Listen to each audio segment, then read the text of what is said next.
What's going on, everybody? It's your boy C-Zar, and we are talking about Bitcoin today, BTC USD. Hit that like button, subscribe. Thank you all for being here, and let's get into it. It is the 28th day of March. We're in our final days of this month, and here we are at about 66.4K with roughly 10 hours and 37 minutes left in the day. Again, hit that like button. Thank you all for being here. We've moved down essentially exactly to the area that we were expecting to go to. Now, we could go lower. I don't think that we do, or if we do, I don't think we go too much lower, but we'll get into that. Low here to a high here. We're going to go over all the things from this time frame and onward, and also from how we saw it coming from the earlier positions in the price as well. You know, if you're looking at this from a low of this range, right, because it's very obvious that this is the low of this range, and this is the high of this range. You take the low to high on your handy-dandy fib retracement there, and you can see that you've bounced, well, I shouldn't say bounced, but you're finding support at the moment right at the golden ratio. We'll look at the short-term stuff and see if this is a reliable area to bounce from, or if we should expect lower prices. If we do go lower, maybe a little bit lower into this range, maybe we go to the 786, 886, but I highly doubt that we would get below or too much below 62K. And at this point, I'm pretty convinced that this was the low point here, but we'll see. A little bit of volume picked up yesterday, a little bit. It wasn't crazy, but it was a little bit above average. And if you guys remember from back here, a lot of people were drawing this trend line and saying that we broke out of it. There was no volume. We didn't really break out at all. And I was saying that's not the trend line. First off, these trend lines aren't anything to worry about to begin with, but that's not the trend line that people should worry about. It's this trend line, right? And I theorized even from here, I did think that we'd go up a little bit higher, but even from here, we were expecting that after going up a little bit higher, or from right here, whichever way, we would not get a higher high, we'd get a lower high, and that we would go below this trend line. That is where we would find support. Word for word, exactly what I said, right? And this is exactly what seems to be happening now. Now, don't want to toot the horn because, again, we still could drop lower. It is the weekend. It's Saturday. And over the weekend, we move sideways, and then sometimes we continue pushing down. Let's see how next week looks. We'll see how price develops over the next 2 days. But this is a pretty common thing for Bitcoin to do, where it just barely goes below this trend line. Everybody thinks, oh my God, the uptrend's over. No more higher highs and higher lows. But that's a fallacy. That's a farce, because clearly we still have higher lows, right? Clearly we do. It's just not in a straight line. And people think the straight line matters. It really doesn't. Most of the time, those straight lines are there to mess with you so that you capitulate at the worst possible time, and then the smart money steps in and buys, and then rinse and repeat. You know what I mean? Then we get above here, people buy, they panic buy because we're about to break out and go to 100K. The voices that are the loudest at these moments here are the bears. The voices that are the quietest at these moments are the bulls, and vice versa for the highs. So if you don't know what you're doing and you're just listening to the void of nonsense, you're going to be just as emotional as they are.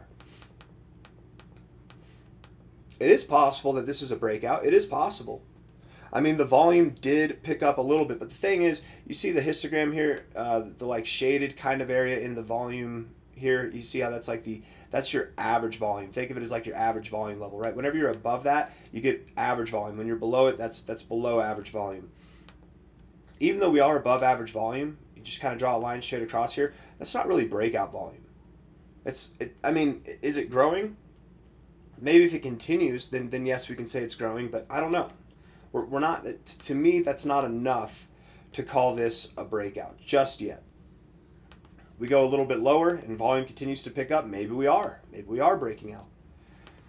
Anyways, and I would expect that the breakout itself would not be as bad as people would expect it. We'd probably go just below this low and then find support there, instead of plummeting through the floor like a lot of people would probably expect. But I'm really thinking this is the low here. Let's look at the 1 hour time frame. We'll zoom out. Okay, I've done enough talking, I think.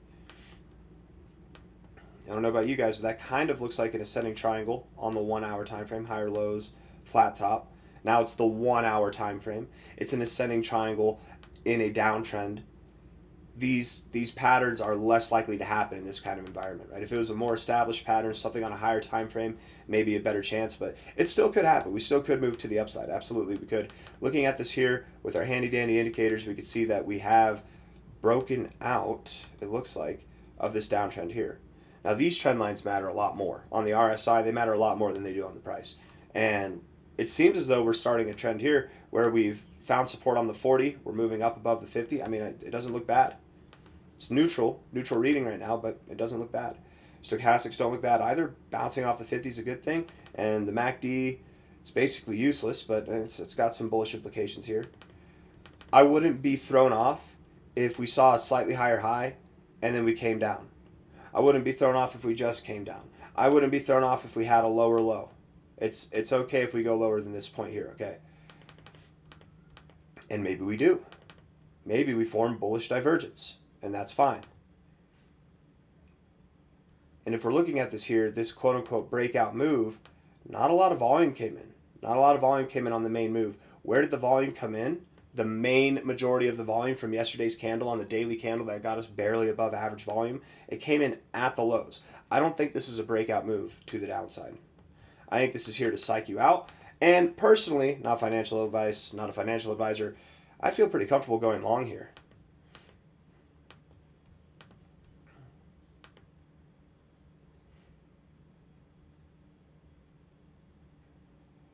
Maybe like 5x leverage or even 3x leverage. Nothing crazy. You could do 10x, but you're really pushing it, man. Anything above 5x, I think, is unnecessary in this environment. I would go 10x if we saw a lower low somewhere down here. Then maybe. But anyways, that's maybe just stay away from leverage entirely. You can make plenty of cash with where we're going to go. We're going to see more than a 5% move in just a standard spot position.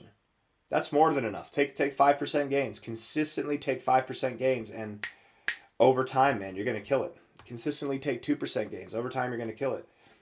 I've been having a really fun time doing that lately. It's very productive. It's some of the most successful trading that I've ever done, actually. Is just taking little nibbles. Little nibbles. Even if I think the move's going to do this, and it does, I will go long here, and I will take profits here. And then, maybe we find resistance here. I get a re-entry. I go long again. Whatever. That's just like, there's nothing wrong. Just take nibbles. Get in the habit of taking profits. I don't know, though. Nobody really should be trading. Anytime I say this, I'm like, why am I even talking about this? Because it's not, I don't want to incentivize people. But for some of you out there, if you have discipline, it might be for you. But if there's 100 of you watching this, 100 of you probably shouldn't be. If there's 1,000, maybe there's one of you. Maybe. Anyways. And it's not because only 1 in 1,000. It takes a super special mind. No, it just takes discipline and practice and experience. Either experience getting effed in the butt by the crypto markets or by stock markets, by trading itself, or experience in the sense of successful trading and what that's like, and that really only comes from discipline. Anyways, enough of that, guys. Let's move on. The RSI got very oversold. We addressed this yesterday, right? Since February, since we've been in this range, which we're still in, we did not break out. We're still in this range. You can see this is not breakout volume down here, guys. This is buying volume at the lows. This is the lowest readings that we've had in the RSI since we've been in this range. So it's probably time to move up. We're at the golden ratio. We're at the golden ratio of the low to high. We don't have a whole lot of volume breaking us out at all, and we've got the lowest readings on the RSI. I'm thinking it's time for us to move up, man. Stochastics are coming out of the oversold zone, maybe over the weekend. That'd be nice to see. And the MACD is useless. It's not going to help us at all because we're choppy and sideways, so who cares? Daily time frame. Now, the MACD is interesting here on the daily time frame. Very interesting because you had a false cross to the downside, then you had a false cross to the upside, and now we're crossing the downside, building bearish momentum, but we're really not doing much. Like what we built that bearish momentum. Look at how far away from this low we are. We're really not that far away. And people are screaming bloody murder here, saying that the markets are going to crash. And it just reminds me of every little local low point we've had since February. So I think that we'll move up. Every dump gets pumped into. That's the rules. Every pump gets dumped into in this range as long as we're in this range. I do believe that the high point of this range will be close to, but not above, $80,000. It might be 77K. It might be 79K. It might be 79.99K, and I could be wrong, and it goes just barely above 80K. But something in that range, right? That's ultimately where I expect we're going to see it, the high of this range, and that should come in April. And then we find that high. We're not just going to do this, right? I know that's how we did it back here, but that's probably not what's going to happen here. And who knows if I'm right? Not financial advice, not a financial advisor. I could be wrong.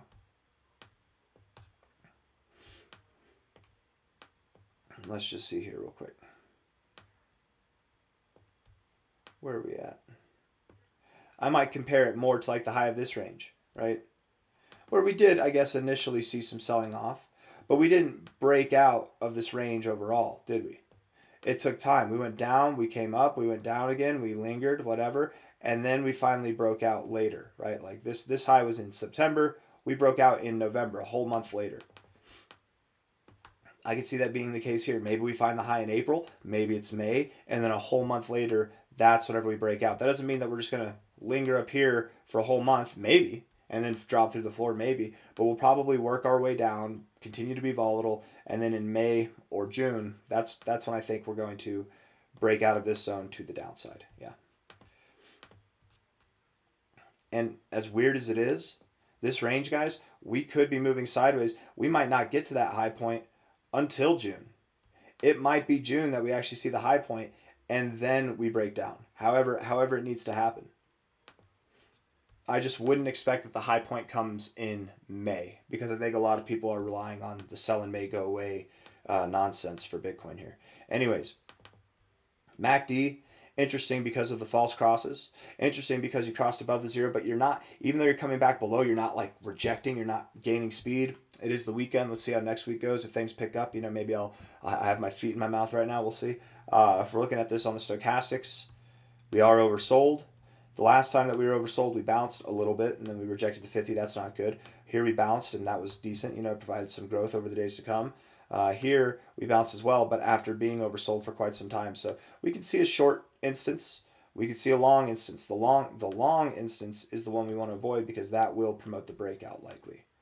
But we'll see. I wouldn't be surprised. You look at the blue line trying to come back up above the orange line. We're looking to get back out of the oversold zone and come back up to this overbought zone.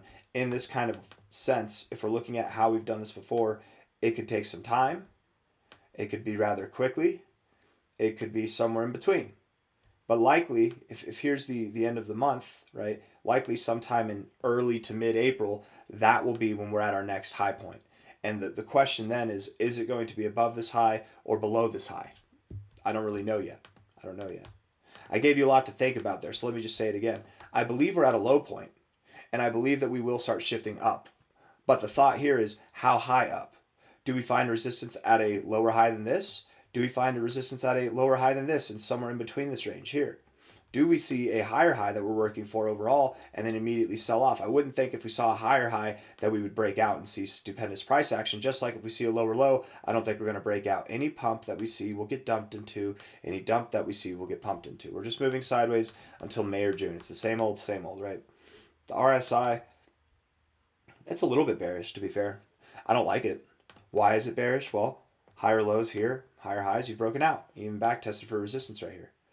You bounced off the 40, got above the 50, that's good. You took a good thing and did nothing with it, that's bad. That's actually extra bad, right? Moving down here to these same levels would have not been as bad as moving up and then moving down like this, rejecting the 50 area, taking a good thing like this and turning it into something bad that's worse.